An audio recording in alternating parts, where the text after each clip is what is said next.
السلام علیکم ناظرین، چینل 3 کے ساتھ میں ہوں آپ کا میزبان مبشر حسن۔ ناظرین، آج آپ کو ملوائیں گے 94 سالہ گلزار احمد سے کہ جن کے 5 بیٹوں نے ان کی 1.5 کروڑ کی جائیداد وراثت ہونے سے پہلے ہی ان کے انگوٹھے لگوا کر فروخت کر دی، اور ان کو یہ کہا کہ ہم آپ کو بھی اس میں سے حصہ دیں گے اور دوسری اولاد یعنی بیٹیوں کو بھی اس میں سے حصہ دیں گے۔ لیکن جیسے ہی پراپرٹی کے پیسے آتے ہیں، انہوں نے گلزار احمد کو گھر سے نکال دیا اور کسی کو ایک پھوٹی کوڑی بھی نہیں دی۔ آج تقریباً 2 سے 2.5 سال ہو چکے ہیں کہ گلزار احمد در بدر ٹھوکریں کھانے پر مجبور ہے، اور آج تک نہ کسی عید پہ نہ کسی اور ایونٹ پہ نہ اس کے بیٹے ملنے آتے ہیں، نہ ہی کوئی ان میں سے حال پوچھتا ہے۔ اور مزید ان سے پوچھتے ہیں یہ کیا کہتے ہیں۔ ابھی میں بات شروع کر رہا ہوں، لیکن آپ دیکھ سکتے ہیں کہ ان کی بابا جی کی آنکھوں میں آنسو اتر آئے ہیں، تو ان سے پوچھتے ہیں مزید کہ ان کی کہانی کیسی ہے۔ السلام علیکم جی۔ بابا جی آپ کیسے ہیں؟ شکر اللہ۔ کتنے بیٹے ہیں آپ کے؟ 5۔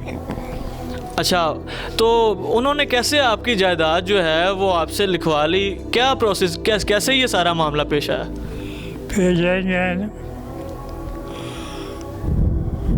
جگہ انہیں بھیج دی تھی، اچھا میرے کو انگوٹھے لوا لے۔ اچھا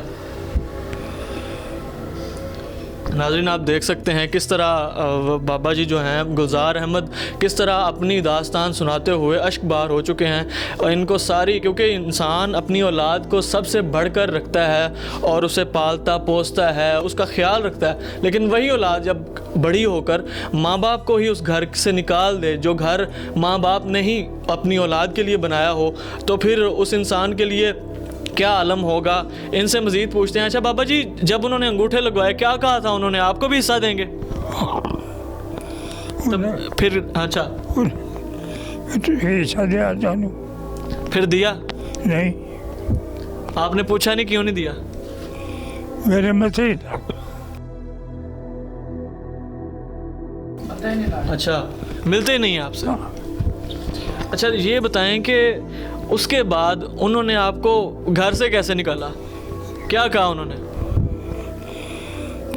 کاسے انہوں نے کہا جو دیتا نا، میں کو مارے گا وہ دے۔ اچھا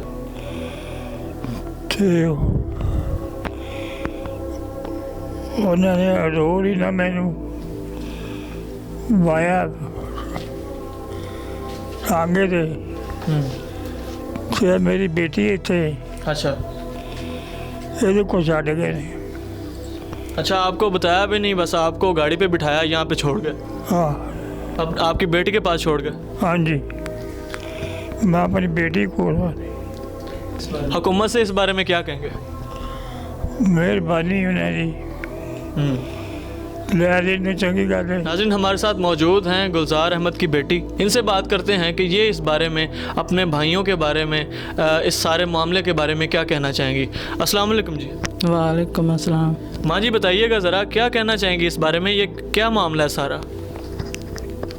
اس بارے میں کہ لوکی جائیداد نہیں بھوکے نے، ماں پیو تو نہیں ہے، تو انہوں نے پیو میرے گھروں کڈیا، آپ چھڈ کے گئے، میں رکھ لیا۔ آپ نے ان سے پوچھا نہیں کہ آپ کیوں چھوڑ کے جا رہے ہیں؟ وہ کہتے ہیں بس اسی نہیں ہوں سنبھالنا، صرف پیسوں کا ہی ان کو کام تھا بابا سے؟ اسی نہیں ہوں سنبھالنا، بار بار سارے رشتے داروں نے یہی آدھے کہ اسی نہیں انہوں رکھنا ہے گا۔ اچھا جو آپ کا جائیداد میں آپ کا بھی حصہ تھا، آپ کو کیا وہ آپ کا حق ملا؟ نہیں، آپ نے مانگا؟ نہ سانوں منگیا، اسی نہیں دیتا انہوں۔ کیا کہتے ہیں وہ آدھے ہیں کہ نہیں اسی نہیں دینا۔ ناظرین دیکھیں کہ کیا عالم ہے ان کی ایک بزرگی کا بھی، اور اس کے بعد ان کی اولاد کی بے حسی کا بھی۔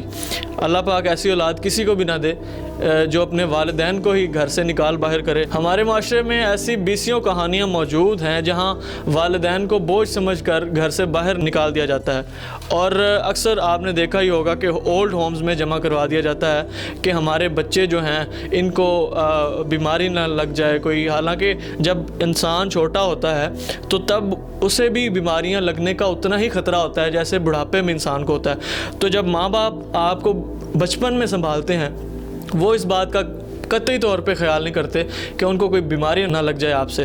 لیکن جب انسان خود بڑا ہوتا ہے وہی اولاد اپنے ماں باپ کو ان چیزوں سے دوچار کرتی ہے اور حالات کے یہ دن بھی دیکھنے پڑتے ہیں کہ در بدر ٹھوکریں کھانی پڑتی ہیں. اپنا گھر ہوتے ہوئے بھی, اپنی کروڑوں کی جائیداد ہوتے ہوئے بھی در بدر کی ٹھوکریں کھانی پڑ رہی ہیں گلزار احمد کو.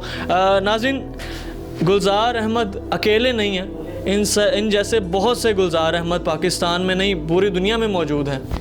ہمارے معاشرے کو اس چیز کی ضرورت ہے کہ اسلامی تعلیمات کے بالکل عین مطابق ماں باپ کے آگے ایسے ہی سرنگوں انسان رہے کہ جس طرح ہمارا اسلام ایک ترویج دیتا ہے, اسلام ایک درس دیتا ہے ایک ادب کا, احترام کا. تو اسی کے ساتھ اپنے میزبان مبشر حسن کو دیجیے اجازت. اللہ نگہبان.